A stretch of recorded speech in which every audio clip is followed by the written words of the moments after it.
കാസർഗോഡ് മൗലവി ട്രാവൽസിന്റെ നവീകരിച്ച ഓഫീസ് പ്രവർത്തനം ആരംഭിച്ചു. സിൻസാർ അൽ ഹക്ക് ഹുദവി ഉദ്ഘാടനം ചെയ്തു.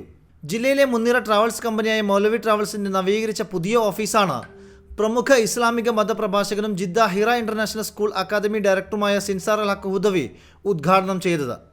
50 വർഷമായി നിരവധി ആളുകൾക്ക് സുതാര്യവും സുരക്ഷിതവുമായ യാത്രകൾ സംഘടിപ്പിക്കാൻ സാധിച്ച മൗലവി ട്രാവൽസിന് ഇനിയും മികച്ച രീതിയിൽ മുന്നേറാൻ സാധിക്കട്ടെയെന്ന് സിൻസാർ അൽ ഹക്ക് ഹുദവി പറഞ്ഞു. കാസർഗോഡ് തായലങ്ങാടി റെയിൽവേ സ്റ്റേഷൻ റോഡിൽ സ്ഥിതി ചെയ്യുന്ന സ്ഥാപനം സേവന രംഗത്ത് 50 വർഷം പിന്നിട്ടിരിക്കുകയാണ്. MLA-മാരായ N A. Nellikkunnu, CH Kunhambu, AK Mashraf, municipal chairman Abbas Beegum തുടങ്ങി നിരവധി ആളുകൾ ചടങ്ങിലെത്തി ആശംസകൾ അറിയിച്ചു.